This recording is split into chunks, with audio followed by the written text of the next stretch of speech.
হয়েছে, গাঁজা শেষ হয় নাই। গাঁজার প্রতিটি দলিগুলো থেকে বসে থেকে আগামী দিনে ইমানের বারুদ তৈরি হবে ইনশাআল্লাহ। আল্লাহ রাসূলের ভবিষ্যৎ অনুযায়ী একসাথে ইহুদিবাদী শক্তি পৃথিবী থেকে নিশ্চয়ই হয়ে যাবে ইনশাআল্লাহ। পৃথিবীতে কোন ইহুদিবাদী শক্তি থাকবে না। প্রিয় ভাইরা আমার, আমরা মুসলমান, আমাদের কোরআন আমাদের আল্লাহকে শক্তি রেখে বলছি।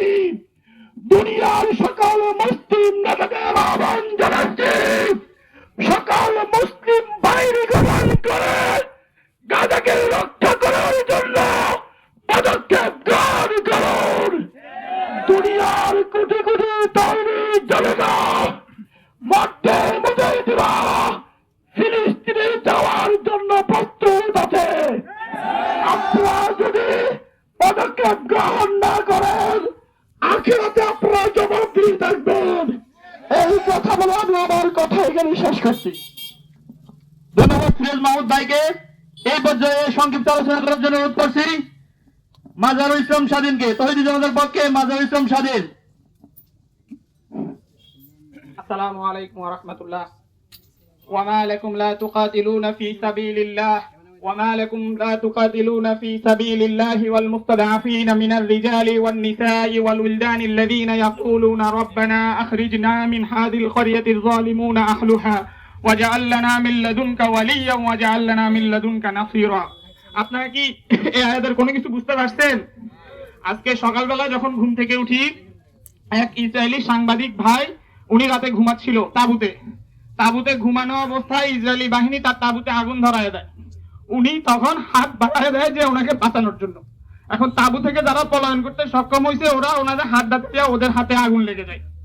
এখন আমি যে আয়াতটা তিলাওয়াত করছি ওই আয়াতে আল্লাহ বলা হয়েছে, তোমাদের কি হইলো মুসলিমরা যে তোমরা আল্লাহর পথে লড়াই করছো না? আল্লাহর পথে লড়াই বলতে কি বুঝায় ভাইরা?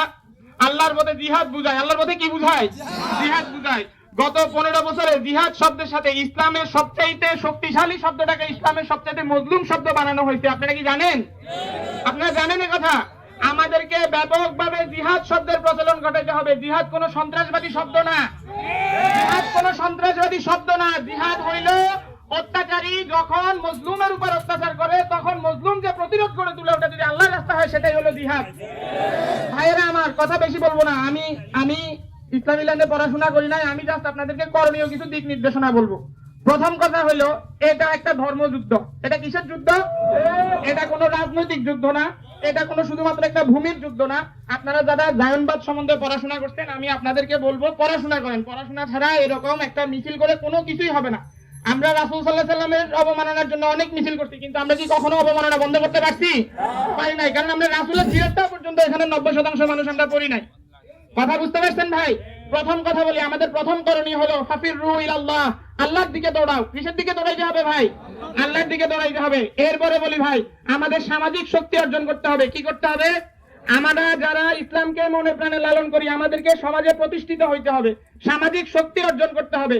দ্বিতীয়ত ভাই, আমি এই যুদ্ধ রিলেটেড কিছু সংক্ষিপ্ত 2 মিনিটে করে শেষ করে দিব। সেটা হচ্ছে, এই যুদ্ধটা মূলত আমরা যদি বাংলাদেশের এই ইউনূস সরকারকে আমরা বলে দিতে চাই, আমাদের আগের যে পাসপোর্ট ছিল ওই পাসপোর্টে একটা লেখা ছিল, কি বলেন তো? This passport is eligible for every country except Israel. কথা বুঝছেন? আমাদের বিগত ফ্যাসিস্ট যে শাসক উনি কি করছে? এক্সেপ্ট ইসরায়েল শব্দটা বাদ দিয়ে দিছে, উনি উন্মুক্ত করে দিছে। কথা বুঝতে পারছেন? এই ইউনূস সরকার আমাদের রক্তের উপর দাঁড়ায় আছে, ঠিক কিনা ভাই?